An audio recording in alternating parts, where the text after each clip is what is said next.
Welcome back to Interconnected with Jordan. This episode is for you if you've ever looked at a system and thought there has to be more access, more understanding, more humanity. Maybe you've seen children with so much to share, but limited by systems that don't reflect their needs or culture.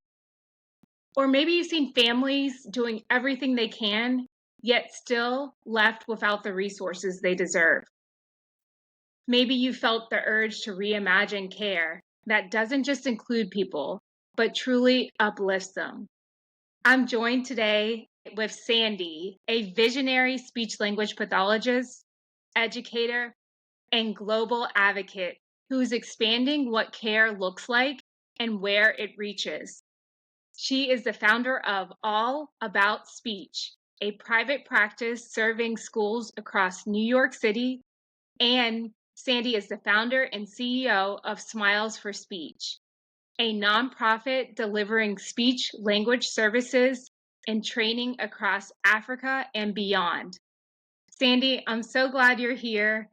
I would love for you to tell our listeners where you are joining us from today. Well, thank you for having me. I'm actually in Nairobi right now. So, our work, really, like you mentioned, spreads around the globe, mostly in Africa. So, we've been between Ghana and Kenya and then Zanzibar. Wow, that's incredible. So, this brings me to I want you to begin where so much of your story starts, which is a deep belief that every child deserves access to meaningful support, no matter where they live or what resources their family has.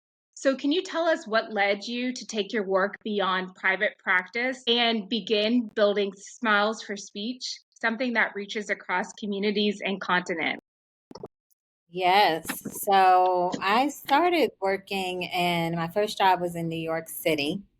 And my focus has always been for underserved communities. So when I started working at my first school was on 116th Street in Harlem.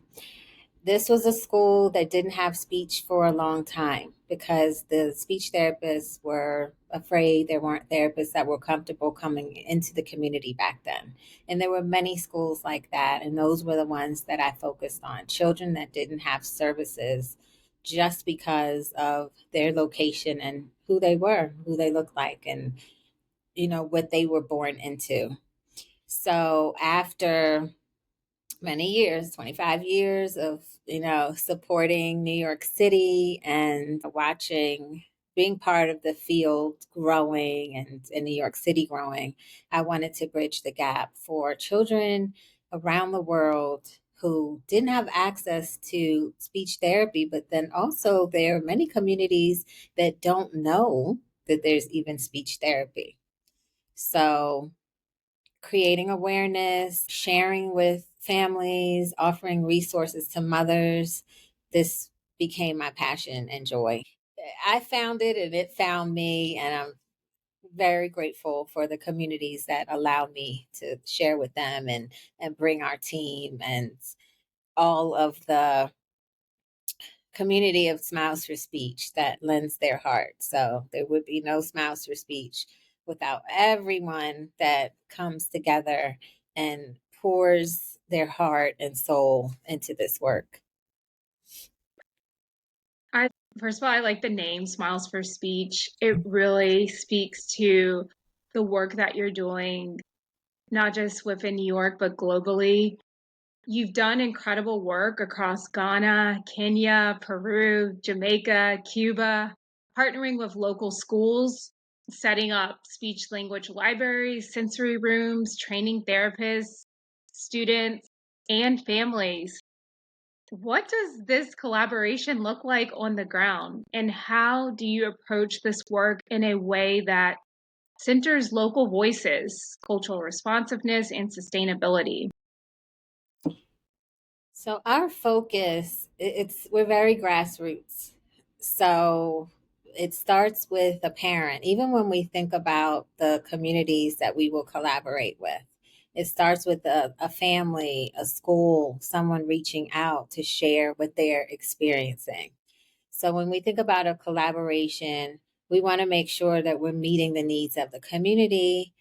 And we first would ask, what's most important to you? What can we offer you that would be the most impactful? So we don't come in necessarily with, you know, that this community needs this and needs that. We want to learn from them. What gaps are there that we might be able to share? So when we think about our teams are built on what the community needs. If there's a community that says, children are dying from swallowing issues, so this is what our training will focus on. These are the therapists that we'll bring that have those kinds of backgrounds, and then the resources. And then we do overall training as well, but we do focus on specifically where we can make the most impact. So, for example, in Peru, the therapist that we collaborated with, she needed electrolarynxes. And that's not really something that we were thinking about focusing on, because we do focus on children. But we partnered with another organization who donated these electrolarynxes, and then was able to deliver 13 electrolarynxes. And then we had voice therapists to join. And so they were able to support her having that area of expertise. Speech is such a large field, and there's so many different pockets of specialties.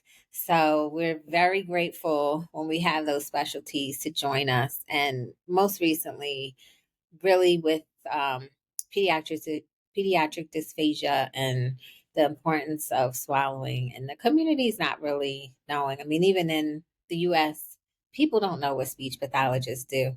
So they don't know that we work with swallowing as well. So we want to really make sure that we can share that aspect of it, because our colleagues in the countries that we serve usually don't get that specialized training. So collaborating is figuring out, what this hand needs, and then how can we work together. I believe what you said is so important, because as much as we are well intentioned in wanting to provide a skill to communities, it is so important to go in and really lean on the community to find out what it is exactly that they need, and not what it is that we're bringing to them and it may not align. So what you said is valuable, because it's really meeting the people that you're trying to serve and add value in their community, what's most important for them at that time. I do want to ask, just for our listeners too watching, can you explain briefly what electrolarynx is? Oh, it's a device for individuals that had to have their larynx removed, usually due to having cancer. And so when it's removed, there's no voice. It's called the voice box. So when it's removed, that electrolarynx they can hold up and then create a sound that gives them a voice. Okay. Thank you for sharing that. So many of our listeners, they may be watching, they may be therapists, educators, caregivers, or even businesses looking to make a meaningful impact.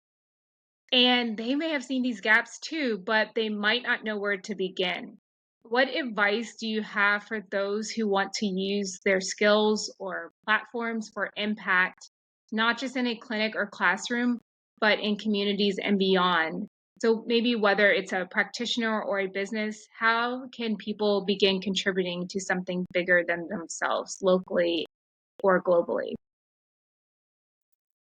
I think the first step is offering help. So, whatever the services that you offer, can you offer it for people that might not be able to afford it? So, there's that gap between the people that can afford your services, and then there's the ones that can't. And even if we can offer it to one person or child a month, that's 12, so just finding ways to add those children or individuals that don't have access and bring them in to what you're doing and to your world. And we have people that reach out all the time and say, and tell us what's happening. And I'm imagining that businesses too, they want to be, um, they have people that want to be involved in some way, but maybe they don't have the training. So if the business has a training that person would need to work there, is there a way, an entry level? Like, can you give them a little, way in to be able to learn what they need to start somewhere, or share a skill that they can use that will help them along their way. We're here to help each other along the way. So, and we have skills and we have resources to offer. So, what can you offer in addition to what you're doing to someone that is interested? Right? Because they have to be interested in what you're doing. So, um, I think having some kind of platform that's sharing information and then offering it on a Saturday, or, for people to come. I mean, that's basically what we do. We collaborate with local programs, and then they invite children that aren't able to afford the program that we have. And that's now we have our own center, and we'll be doing the very same thing. So That's wonderful. Thank you for sharing that. I believe that gives people a great starting point to consider maybe some of the things that they hadn't considered previously. One of the other powerful things that you're doing that I enjoyed learning about in your work is that it's not just focusing on children, you're also creating pipelines of mentorship and leadership. You're training the next generation of speech therapy students, both here in the US and in Ghana. What's the power of that cross cultural mentorship, and how is it shaping the future of the profession? I strongly believe in mentorship. I mean, a person can go a long way with just being given simple tools that they may not be able to read in a book, or learn in their environment. We get stuck in little glitches, and then that glitch can make you feel discouraged. But being that helping hand to the future, I mean, these students and new professionals, they're the future. So cross culturally is amazing, to see each side want to learn and want to know how to be respectful and, of the culture, and learning about different cultures that helps us be better people, and that helps us to have different levels of understanding, which we're all humans and we're all experiencing the world in a different way. Pockets of people are experiencing it in their similar way, just based on where they live and the values in their community. So most of the time, our team, when they return, they're just they didn't expect to feel the way they did. But one of the things that I just truly appreciate and that brings me so much happiness is that they always say, I thought I was going to bring a skill to the community, but that community brought me so much joy, and they made me feel so, full. And so it's that exchange of, you think that a lot of the volunteers feel pressure of making sure that they know all the things, and that they'll be able to contribute the way they want to. But they're getting so much, back. And so that's where it's a beautiful surprise. It's a beautiful surprise every time, to see the impact that different cultures can have on each other.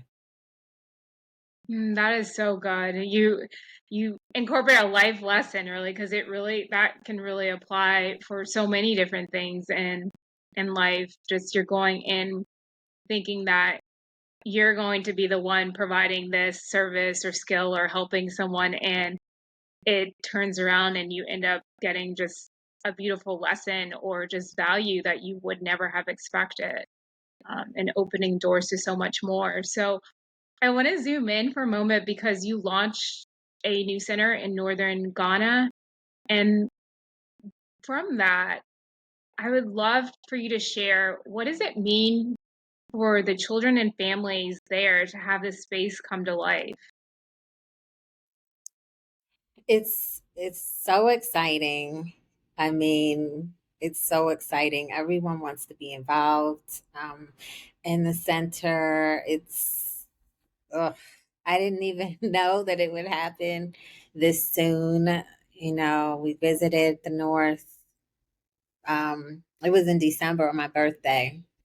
And from that visit, I ended up meeting WHO on that very day and then just really learning about the things that were going on in the North and how much they need support there. A lot of the children are, you know, considered from the devil, that they're from the devil if they have special needs. So this center has kind of really been a ray of hope.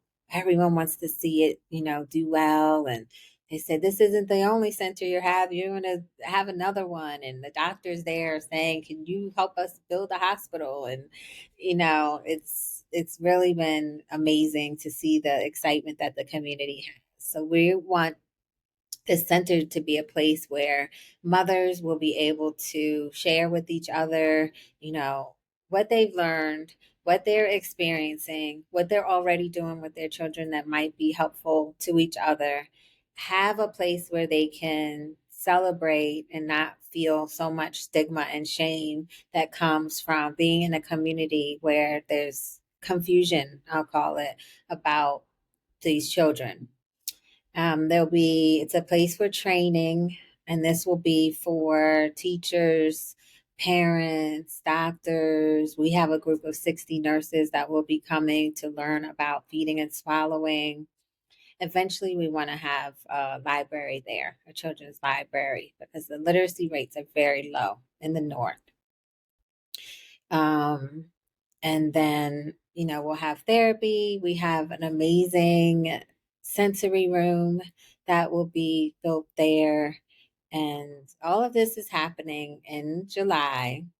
They don't have occupational therapy at the hospital, the local hospital. And so we're really excited that our occupational therapist, in collaboration with one local occupational therapist, will be joining us, and we want to celebrate these children and just, you know, put a smile on their faces and their mothers, and just have the mothers have a little break, you know, from feeling as burdened as they do, you know, from being in a community where they're just, you know, not so aware. We're going to bring that awareness. Our first day, we're meeting with the king, and we're going to all, you know, have the cultural wear and just, you know, bring a positive energy. And the community is already bringing it themselves. It's just we have to spread it around. So we're very excited. I'm excited for you. I can just, you sharing that small piece of information, the story is, you can tell just how passionate you are, as well as the people that you are interacting with.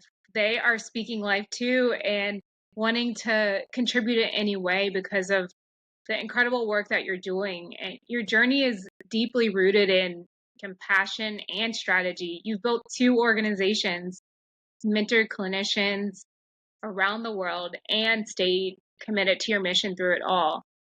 So I am curious, and maybe listeners are curious, when the work gets challenging, what keeps you going? What helps you stay focused on what matters most? The work can get very overwhelming. It can get very overwhelming for sure.